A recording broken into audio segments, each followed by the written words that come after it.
The Truther Girls. Hi everyone, Truther Girl Sonia here. Pakistan asks Facebook to help fight blasphemy. Well, the government of Pakistan is asking Facebook to help them crack down on what they would consider blasphemous posts according to Sharia law. And apparently Facebook has agreed to do it. However, critics say blasphemy laws, which allow the death penalty in some cases, are often misused to oppress minorities. Earlier this week, Pakistani Prime Minister Nawaz Sharif voiced his support for a wide-ranging crackdown on blasphemous content on social media. He described blasphemy as a, quote, unpardonable offense. So Pakistan has a very hard stance on what they consider blasphemy. They have asked Facebook to enforce their laws and take down what could be considered blasphemous content on Facebook. Not across the world, but in Pakistan.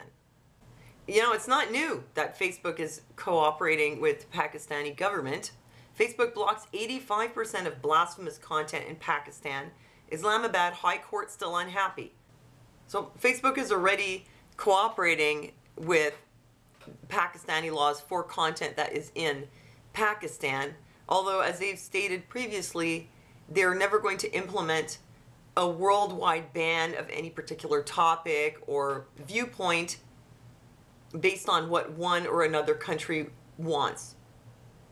And let's hope it stays that way, because otherwise, we've got a problem, my friend. Cooperating with Pakistani law about what needs to be removed from Facebook doesn't mean that Facebook is acting as an informant to the Pakistani government.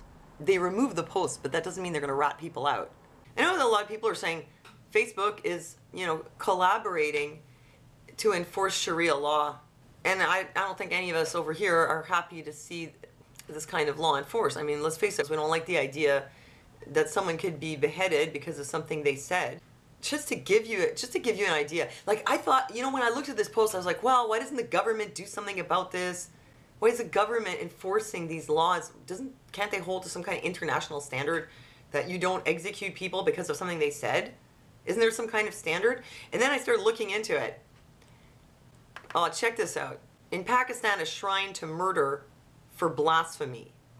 What happened here is a guy called Mumtaz Qadri, who was a Pakistani police officer. In 2011, he shot to death the then Punjab governor, Salman Taseer, over alleged blasphemy. And Mumtaz Qadri for this was hanged for murder. But you know what? This wasn't popular with the people. They erected a shrine to him. They support what he did.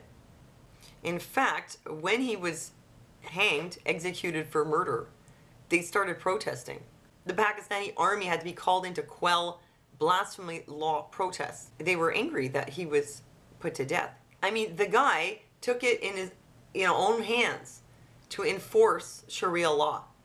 The governor, in case you're wondering what the Punjabi governor did, he supported a Christian woman who had apparently said something blasphemous. So the Christian woman said something, and the governor just supported her and didn't want to have her put to death. And for that, this police officer shot the governor, and then he was hanged, and the people are having a huge protest. It says here, the Pakistan government has no plans to amend the country's blasphemy law following protests in its capital. Hundreds of protesters rallied for days in Islamabad before ending their sit-in on Wednesday after gathering assurances from the government. I think people were getting worried that the government wasn't supporting anti-blasphemy laws enough. The people in Pakistan take blasphemy very seriously. I mean, here, look at the story. 3 killed in a Facebook blasphemy rampage in Pakistan. And what happened here was some guy had his account hacked, and the hacker posted what was considered a blasphemous image on the guy's Facebook. And the village stormed his house, his family, and killed like the grandmother and 2 grandchildren.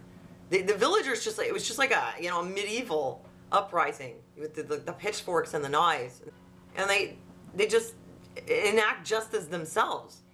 Like, they will kill you. Imam arrested after blasphemer teen cuts off hand. And here what happened was through partly a misunderstanding. A boy who thought his imam had identified him as a blasphemer cut off his own hand.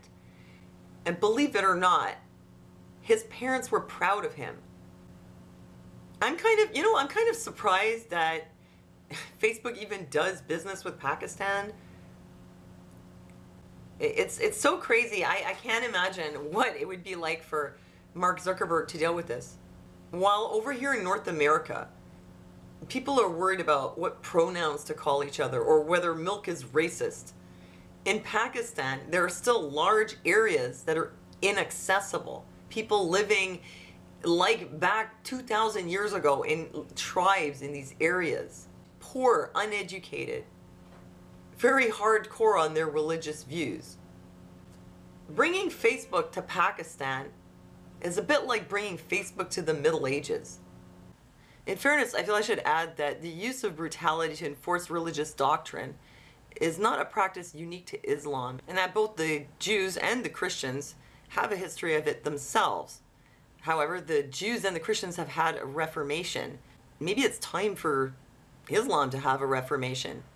Can you imagine what Facebook would be like if the Christians hadn't had a reformation? Oh, look, Dennis, Witchburn is united. Oh, let's join that, shall we? Yeah, oh, indeed. Right. So what do you think Facebook should do in Pakistan? Should they agree to enforce local laws, which are based on Sharia law?